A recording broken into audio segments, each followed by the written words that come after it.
오늘은 누가복음 8장 봅니다. 8장에 우리 지난 시간에 앞부분 받고 뒷부분 보는데요.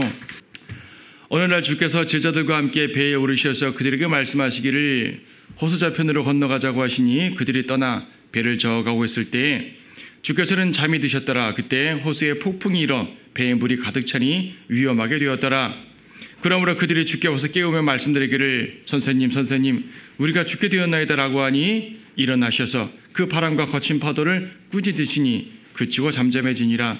주께서 그들에게 말씀하시기를 너희의 믿음이 어디에 있느냐 구하시니 그들은 무섭기도 하고 기이하기도 하여 서로 말하기를 이분이 도대체 누구신가. 그게 명령하시니 바람과 파도까지도 그에게 복종하는도다 라고 하더라. 그들이 갈릴리 건너편 가다라인들의 지방에 닿으니라. 주께서 땅에 내리시자 그 성읍 밖에서 오랫동안 마귀에게 사로잡힌 어떤 사람이 주를 만나게 되었는데 옷도 입지 않고 집에서 살지도 않고 무덤에서 지내더라. 그가 예수를 보고 소리 지르며 그 앞에 엎드려 큰 음성으로 말씀드리기를 지극히 높으신 하나님의 아들 예수시여 내가 당신과 무슨 상관이 있나이까. 내가 당신께 간청하오니 나를 괴롭히지 마옵소서 라고 하더라. 이는 주께서 그 더러운 영에게 명하여 그 사람에게서 나오라 하셨기 때문이라. 그 더러운 영이 자주 그를 사로잡았으며 그가 쇠사슬과 족쇄로 묶였으나 그 묶은 것을 끊고 마귀에게 쫓겨 광야로 나가더라. 예수께서 그에게 물어 말씀하시기를 내 이름이 무엇이냐 하시니 그가 말씀드리기를 군단이니이다 라고 하더라. 이는 많은 마귀들이 그에게 들어가였기 때문이라. 마귀들이 주께 간청하기를 그들에게 깊은 곳으로 들어가라는 명령은 하지 말아달라고 하더라. 마침 저쪽 산에서 마른 돼지떼가 먹고 있는지라. 그 마귀들이 그 돼지떼에게로 들어가게 해달라고 주께 간청하니 주께서 그들에게 허락하시더라. 자, 누가복음 뒷부분에서는, 그러니까 이제 앞부분에서는 제자됨과 연관된 내용들을 강조하셨는데 누가복음 뒷부분에서는요 하나님의 아들의 능력을 아주 강력하게 말하는 거예요. 지금 첫 번째 사건, 두 번째 사건을 읽었는데 세 번째 사건은 죽은 자를 살리신 사건까지 나오는 거죠. 자, 첫 번째 사건이 뭡니까? 풍랑을 잔잔케 하신 주님. 잘하는 말씀입니다. 마태, 마가 다 나와 있는 내용이고요. 자, 풍랑 가운데 잠드셨어요. 예수님 잠드셨고 제자들이 두려워서 깨우니까 예수님 일어나셔가지고 바람과 파도를 꾸짖으셨습니다. 잠잠해졌죠. 예. 자, 폭풍 가운데 주님이 잠들어 계셔요. 이건 팩트예요. 폭풍이 일고 배가 있고 물이 들어치는데 예수님은 주무시더라. 이건 팩트입니다. 그런데 두 가지 관점이 있어요. 불신의 관점으로 보게 되면 주님이 있으면 뭐해? 아무것도 하지 않는 걸. 이거 불신의 관점이죠. 주무시고 계시니까. 믿음의 관점은 뭐냐면은 비록 주무시더라도 주님이 배 안에 계신다 이거예요. 주님이 배 안에 계신데 창조주 하나님이 내 안에 계신데 내가 두려울 게 무엇이냐고 하시죠. 사람들은요 당장 하나님이 나에게 어떤 위대한 일들을 행하시면 거기에 대해서는 감사하고 행하지 않으시면은 주님이 내 안에서 안 계신가 사라지셨는가 혹은 내가 크게 잘못돼가지고 주님이 날 징계하시는 건가 등등 온갖 생각을 다 하고 두려워한단 말입니다. 그것이 아니라 주님이 이 안에 계시다는 것이죠. 주님이 어떤 목적으로 잠깐 잠자코 계실지는 모르겠지만 그것이 내 죄 때문에 이러면 자백하면 그만이고 그렇죠? 그렇지 않고 어떤 다른 일 때문에 그렇다면은 그 이유는 우리가 모르지만 믿으면 된다는 얘기입니다. 우리 찬송가도 있잖아요. 온 세상을 맡은 주 누신 배에 파성케할 능력이 없도다. 잠잠하라. 이런 찬송도 있잖아요. 그렇죠? 네, 주님이 배 안에 계시다는 사실이 가장 중요한 겁니다. 주님은 그들에게 믿음을 요구한 겁니다. 사실요. 제자들이 예수님을 깨웠어요. 깨운 게 뭐 잘못이에요? 당연히 힘들 때 주님 불러야죠. 여러분 주님을 부르는 것도 두 가지 관점으로 부르는 게 있습니다. 진짜 믿음을 가지고 부르는 것과 그냥 답답하고 힘들어서 그냥 외치듯이 부르는 거 다르죠. 진정으로 주님을 믿고 신뢰하고 부르는 것과 그냥 부르는 것은 다르단 말이에요. 주님께서는 믿고 부르라 그랬습니다. 분명히 제자들이 예수님께 구했고 강구한 게 뭐 잘못이요? 원래 칭찬해야 되는 거 아닙니까? 그것이 아니라 주님은 꾸짖으셨어요. 왜? 그들이 믿음 없이 불렀다는 것을 알기 때문에. 그들은 믿음이 없었던 것입니다. 믿음이 요청이 아니었어요. 예수님께서 해결해 주시니까 사람들이 뭐라고 말하냐면은 이분이 도대체 누구신가? 그렇죠, 여러분. 감탄하죠. 도대체 이분이 누구시길래 폭풍과 바다까지도, 바람과 파도까지도 그에게 복종하는 것인가? 도대체 이 대자연을 마음대로 명령하는 그분은 누구신가? 감탄을 했어요. 근데 그 답을 못 냈던 것 같아요. 그냥 두려워서 이런 말만 한 것 같아요. 자, 여기 25절 보게 되면 무섭기도 하고 기이하기도 하여라고 말합니다. 놀라운 기적을 봤으니 기이하죠. 무섭다는 건 뭐예요? 이분이 무서운 분인 거죠. 예, 맞아요. 이방인들은요, 하나님의 위대한 능력을 볼 때, 야, 대단한 분이다가 아니라 저렇게 위대한 능력으로 우리를 치면 어떡하지? 이게 무서운 거예요. 광야를 통과해서 이스라엘 백성들을 40년 이끌어오신 하나님을 여리코 백성들이 맞닥뜨렸을 때 말입니다. 아, 광야를 이끌어오신 분이네. 반석에서 물을 내신 분이래. 매일매일 만나를 내리신 분이고, 그렇죠? 요단 동편에서 헤스보낭, 바사농을 다 물리친 분이래. 유목민이 뭐가 있다고 다 승리했네. 저들이 이끈 신은 누구야? 저렇게 위대한 신이라면 우리는 그 앞에서 어떻게 되지? 무섭고 두려운 거예요. 이방인들은요, 전능하신 하나님을 보면 무섭고 두려운 거예요. 하지만 성도들은 전능하신 하나님을 보게 되면 무섭고 두려운 것이 아니라 기뻐해야 되는 거죠. 왜냐하면 그 전능하심을 나를 위해 사용하시는 걸 믿기 때문에. 이게 성도들과 이방인의 차이거든요. 근데 믿음 없는 성도들은 어떤 것인가? 성도는 성도되 믿음 없는 성도들은요, 믿음이 약한 성도들은요, 그 행태에 있어서 이방인과 큰 차이가 없는 겁니다. 하나님의 전능하심을 보고 두려워하는 거예요. 무서워하는 거예요. 야, 저 전능하심이면은 나는 그 앞에서 어떻게 되는 거지? 아니에요. 그 전능하심으로 우리를 보호하시는 겁니다. 그 전능하심으로 우리를 이끄시는 거란 말입니다. 그 전능하심으로 우리를 구원하신 분이란 얘기예요. 두려워할 것이 아니라 기뻐하고 찬양해야 되는 겁니다. 아직 제자들은 거기까지 미치지 못한 거예요.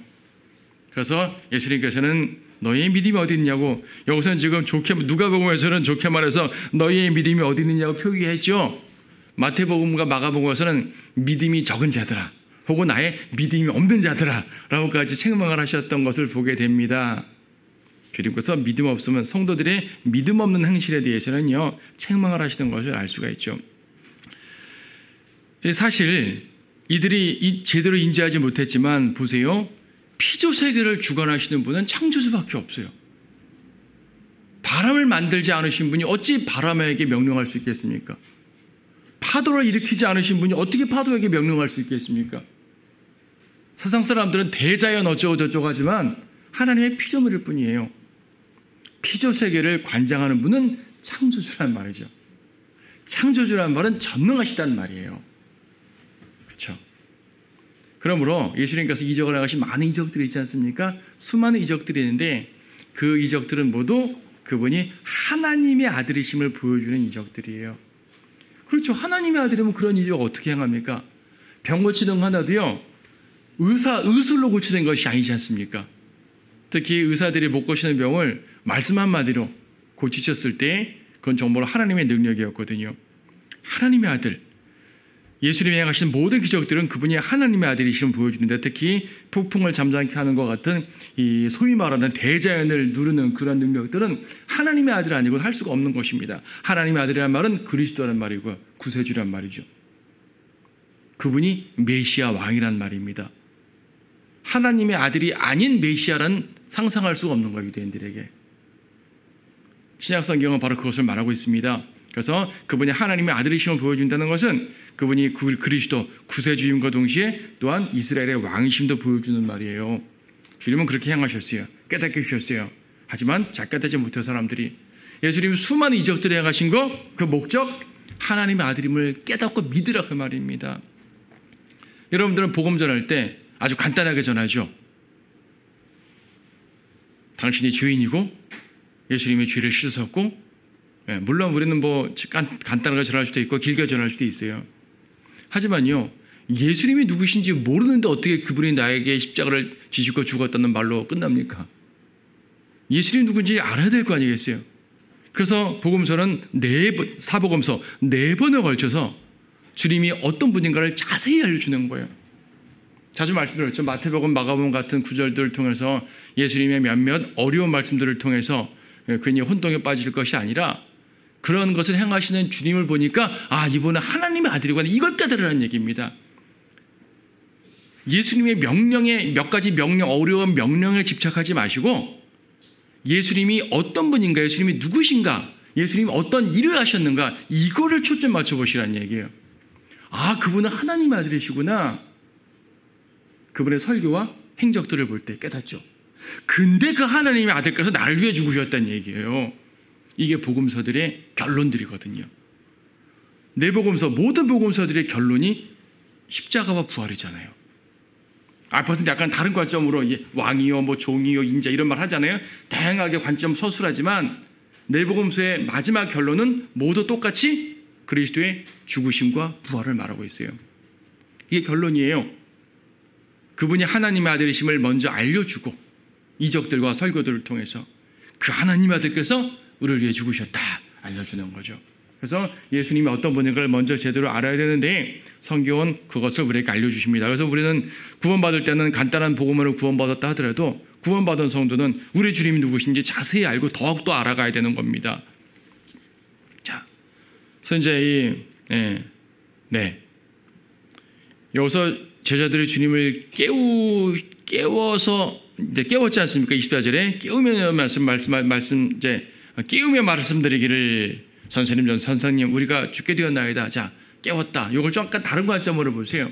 자, 시편에 보게 되면 이스라엘 백성들이 하나님께 깨소서, 도우소서, 주의 얼굴빛을 우리에게 비추소서 이런 표현들이 많이 나와요. 깨소서, 어찌하여 주무시나이까? 아니, 하나님은 주무시지 않는다 그랬잖아요. 시편 121편 보게 되면 하나님은 주무시지도 졸지도 않는다고 말씀하셨는데 왜 주무신다고, 왜 좀 깨어달라고, 주의 얼굴빛을 우리에게 비추소서 이런 말씀들이 시편에 되게 많이 나와요. 이건 사실 주님은 그분의 얼굴을 우리에게 외면하지 않으시는데 외면한 것처럼 보일 때가 예언적으로 대환란 때예요. 사실은 대환란 때는 주님께서 이스라엘로부터 얼굴을 숨기시는 장면이잖아요. 그래서 그들이 회개하고 심판받고 나중에 이제 물론 교회 시대에서도 이스라엘이 배교하긴 했지만은 대환란 때 더욱더 그럽니다. 그들은 주님께 돌아올 거예요. 돌아와서 주님께 간구하고 그때 주님께서는 그분의 자비로운 얼굴빛을 그들에게 비춰주신다는 얘기죠. 거기에 대한 예언적 간구들이 많이 나오는데 예수님이 이렇게 행하신 것은 한편으로 그러한 모습도 살짝 보여주시는 겁니다.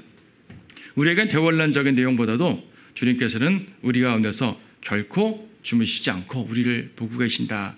우리 안에 주무시는 것 같이 보이지만 사실은 우리 안에 항상 깨어 계신다. 이런 교훈을 받는 것으로 그치면 될 것 같습니다. 자, 두 번째 사건은 뭐죠? 26절에 있는 것처럼 좀 전에 읽었던 것처럼 가다라 지방. 그러니까 지금 갈릴리 건너편. 예수님 갈릴리 바다가 있으면 갈릴리가 내륙 호수잖아요. 갈릴리 이제 누가복음에서만 호수라고 표현해요. 다른 복음서는 바다라고 쓰는데 누가복음에서는 호수라고 표현합니다. 자, 갈릴리가 있으면은 예수님께서는 왔다 갔다 배를 타고 왔다 갔다 하시면서 사역을 많이 하셨어요. 지금 여기서 건너갔을 때 가다라의 지방 하게 되면 요단강 동편의 약간 남부 지역입니다. 요단강 동남부 지역인데 이스라엘 땅은요 당시에 전체적으로 유대인들이 거했지만 이방인들도 많이 거했잖아요. 특히 요단강 건너편은 이방인들이 특히 더 많이 사는 지역들이었습니다. 가다라 지방이라 그러는데 가다라인들 뒤에 보면 돼지 치는 자잖아요. 아니 이스라엘이 어떻게 돼지를 쳐요? 이스라엘은 돼지 안 먹습니다. 이방인들인 걸 보여주는 거예요. 이방인들, 유대인들도 다소 섞여 살긴 했지만 이방인들.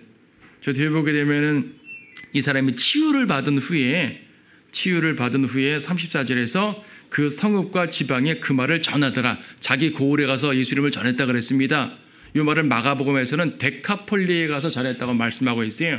데카폴리는 지금 말하면 요단강 동편, 그러니까 이제 요르단 지역 있잖아요. 요르단 왕국 지역. 그쪽이에요. 그쪽에 있는데 하여튼 이제 이방인들이 예나 지금이나 많이 사는 곳인데요. 이곳에 가서 왜 가시는지 하여튼 가셨어요. 가셔가지고 무덤 사이에 있는 사람을 만났습니다. 무덤에 사는 마귀 들린 자들. 이제 이스라엘의 무덤은 이렇게 굴로 파놨잖아요. 굴로 파놨기 때문에 무덤에 산다는 말이 무덤 섹션, 무덤들이 많이 있는 곳에서 살았다는 말일 수도 있고 정말 무덤이 굴처럼 되어 있으니까 그 속에서 잠도 자고 그랬다는 말일 수도 있는 거예요.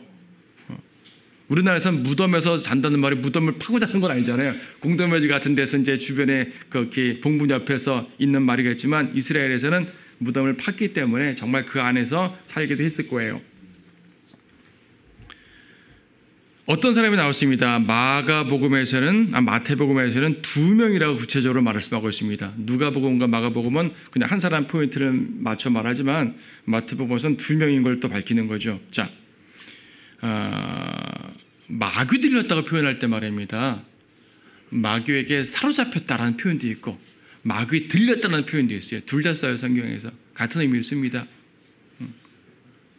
이것은 마귀가 사람의 인격과 정신을 직접 관장하는 상태예요. 정신병적인 모습이죠. 오해하지 마세요. 정신병이 모두가 마귀 들렸다는 말은 아닙니다. 하지만은 이제 그처럼 사람의 정신을 제 인격이 아닌 것처럼 관장하는 경우를 말하는 것인데 일반적인 마귀가 관장하는 것과 좀 다르죠. 일단 구원받지 않은 모든 사람들은 마귀의 소유잖아요. 그 사람 다 마귀 들린 사람들인 거예요. 하지만 보통 마귀 들렸다라고 말할 때는 그런 걸 보통 표현하는 것은 아니란 말입니다. 또한 성도들도 때때로 마귀의 지배를 받죠. 뭐 죄를 짓도록 유혹받을 때 마귀에게 넘어간다든지 하여튼 마귀의 미혹이나 마귀의 압제, 때때로 성도들도 약간의 정신적 고통으로 마귀에게 고통당할 때도 있습니다. 이런 것 등등 볼 때 이제 이 마귀가 관장한다는 말은 포괄적으로 쓸 수 있는 말인데 여기서는 아예 인격을 소유할 정도로 이제 관장하는 그런 일들이죠. 여기서 마귀 들린 자의 모습을 보니까 더러운 걸 좋아하네요. 무덤 같은 데 좋아하는 거죠. 영적으로 적용해 보게 되면 꼭 이런 이제 이 인격적인 마귀 들린 것이 아니라 하더라도 마귀고 관장하는 사람들은 더러운 데를 좋아한다는 얘기죠. 추악하고 세상의 더러운 동네들을 더 영적으로 더러운 것들을 그런 것들을 좋아한다는 얘기는 뭔가 지금 마귀에게 미혹을 받고 있단 말이에요, 지금. 그리고 비범한 힘을 갖고 있습니다. 모든 마귀 들린 자의 다 특징은 아니지만 이런 사람도 있어요. 사람을 해롭게 합니다. 자해를 하는 거죠. 마가복음 5장 같은 데서는 자기 몸을 막 상하게 했다고 말합니다. 27절에서는 벌거벗었다고 말합니다. 옷도 입지 않고 집에 살지도 않고 옷도 입지 않아 벌거벗었어요. 오늘날 세상 보세요. 좀 벌거벗은 세상 아니에요? 물리적으로나 영적으로나 좀 심각하게 벌거벗은 세상 같아요. 마귀 들린 세상이라는 얘기예요. 주님께서 오실 때가 가까웠다는 얘기죠. 이런 마귀 들린 상태의 세상은 주님밖에 치유할 수가 없어요. 세상의 의사들이 치유할 수가 없어요. 세상의 의사들은 어떤 약물로서 일시적인 안정은 취하게 할지 모르지만 근본적인 치유는 예수 그리스도밖에 없는 거죠. 이 세상, 마귀 들린 세상인 거예요. 쉽게 말하면. 이 마귀 들린 세상 누가 해결합니까? 우리 주님밖에 해결할 분이 없어요. 주님께서 온전히 뒤바꾸셔야 되겠죠. 예. 구원받지 않은 사람이 마귀에게 관장되었을 때 어떤 정신병적 마귀 말고 구원받지 않은 것 자체가 마귀의 소유란 얘기니까 예수님께서 해방시켜야죠. 주님께서 우리 가운데 오셔가지고 마귀를 물리치는 거예요. 내가 구원받는 순간 내 안에 있는 마귀가 사라지고 주님께서 오시는 거라고요. 마귀가 내 삶을 죄짓도록 등등 다양하게 주관했는데 주님께서 주관할 수 있도록 됐다는 얘기죠. 물론 그 이후도 때때로 우리는 마귀에게 억압받거나 미혹받을 수 있지만 그럴 때서 더욱더 주님을 의지해야 된다는 것을 보여줍니다. 여기 군단 마귀 30절에서 내 이름이 뭐냐? 군단이들이다. 군단. 군단은 로마 시대의 군단은 한 5,000명 규모라고 합니다. 엄청나죠?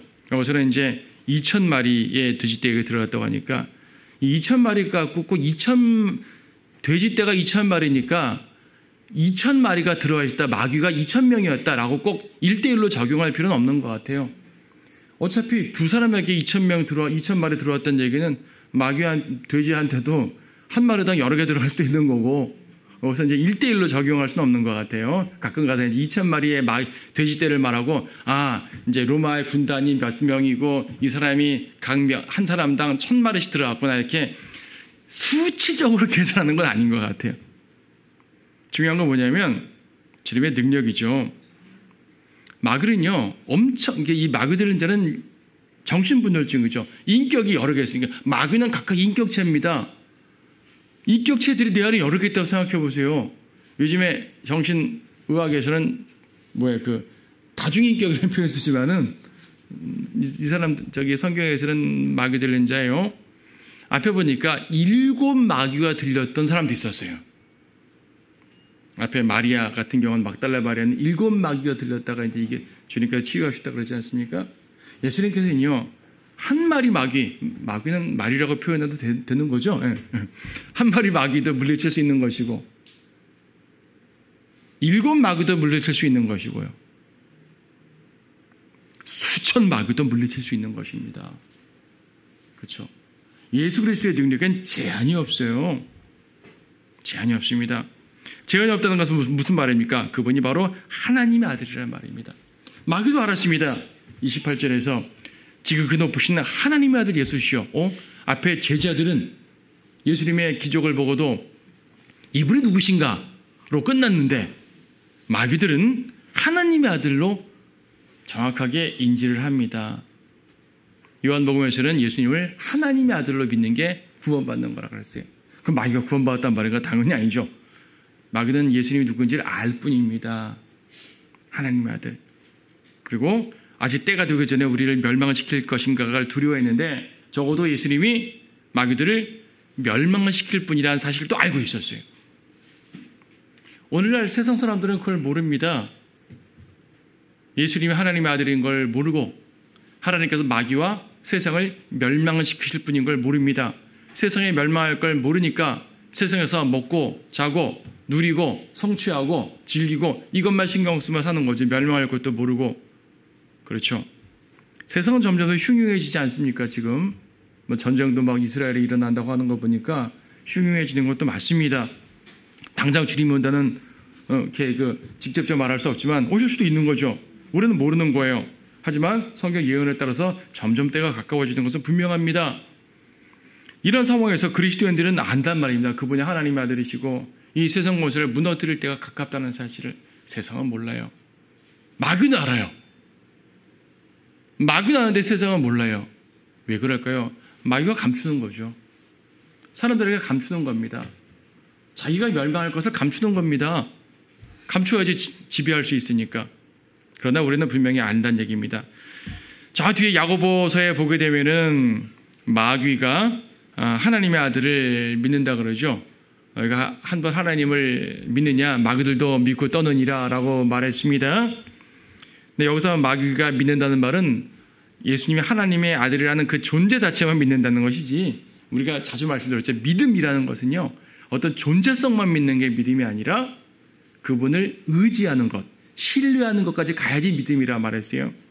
마귀는 예수님이 하나님의 아들이신 것은 알지만, 그 팩트는 알지만 그분을 의지하지 않습니다. 당연히 의지하지 않죠. 예수님은 마귀를 구원하시려고 오신 분이 아니기 때문에 그들은 멸망할 존재입니다. 그러므로 세상 사람들도 하나님의 존재를 아는 분들이 많아요. 얼마 전에 복음 전하고 구령하고 온 분이 있는데 구원받기 전에 예수님 하나님 믿으십니까? 하나님 다 믿죠. 하나님의 존재를 믿는다는 얘기죠.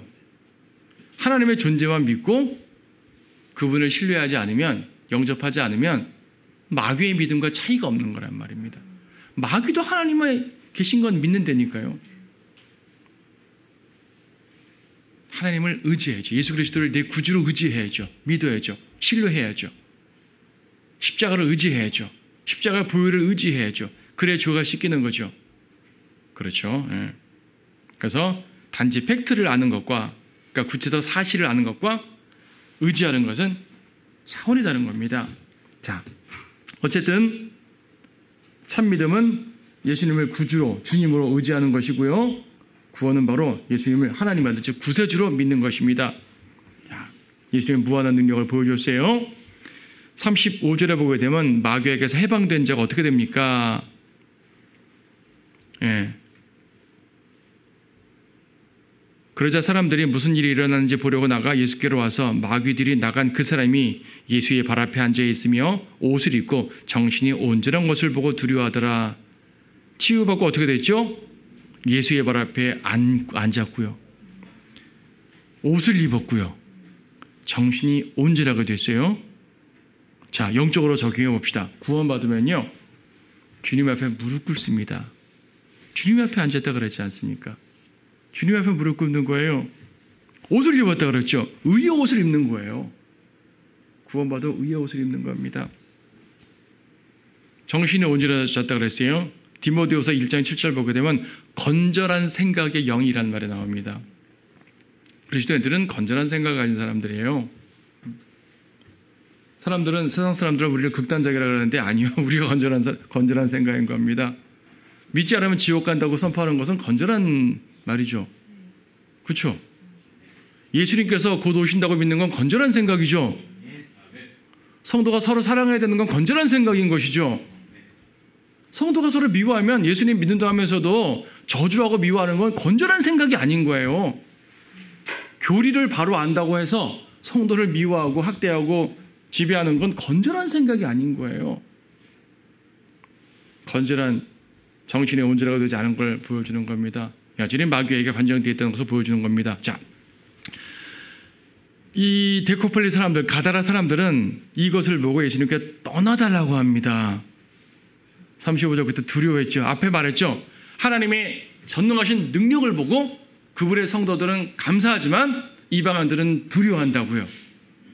그렇죠. 이 사람들은 왜 두려워했을까요? 왜 두려워했을까요? 보세요. 지금 2,000마리의 돼지떼가 몰살됐잖아요. 요즘 돼지 한 마리가 한 50만 원 정도 된다고 하더라고요. 너무 적은 거 아닌가 싶은데 어쨌든 이렇게 벽사거든요. 그럼 2,000마리면 얼마입니까? 한 10억 원 되는 거죠.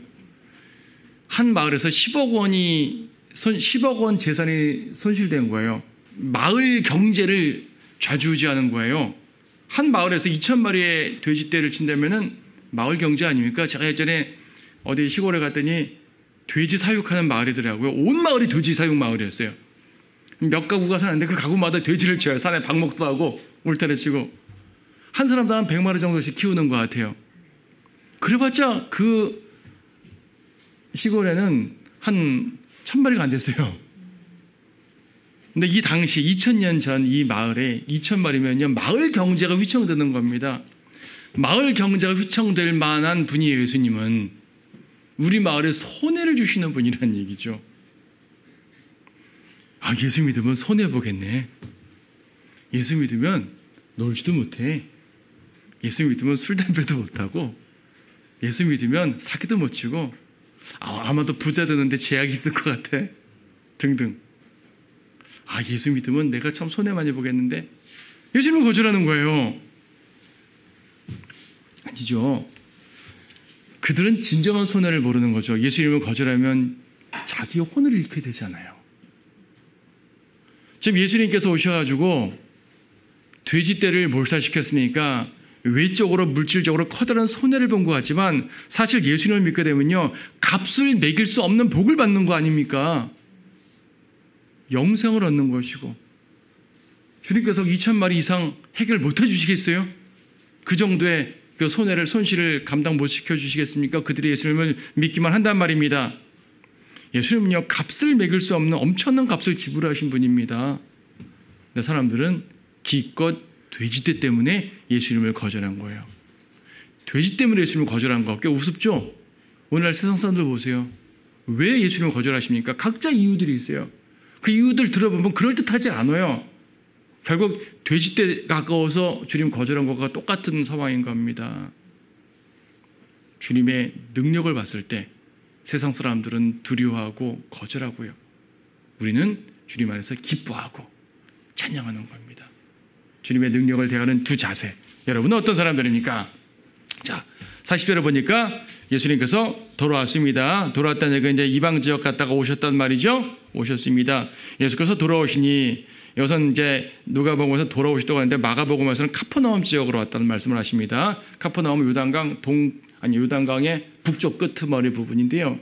갈릴리에서 해안 마을 중에서 아주 핵심 유대인 지역 부분이고요. 하여튼 거기서 이제 주님은 많은 일들을 하셨다가 갔다가 다시 돌아오시는 거예요. 무리가 기쁘게 영접하더라. 이는 그들이 다 주를 기다리고 있었기 때문이라. 지금 가다라 지방에서 예수님이 쫓겨났는데 여기서 지금 환영하네요, 지금. 물론 뒤에 보게 되면 이들의 환영도 그냥 외적인 환영이지 진정 영접하는 건 아니었지만 어쨌든 적어도 이들은 하나님의 예수님의 능력과 복은 아는 사람이었던 거죠. 주님을 가다라 사람들과 좀 대조된 모습을 보게 됩니다. 자, 뒤에까지 보게 되면 시간이 넘칠 것 같아서 좀 일찍 끝나도록 하겠습니다. 여기까지 보고 41절부터 다음 시간에 봅니다.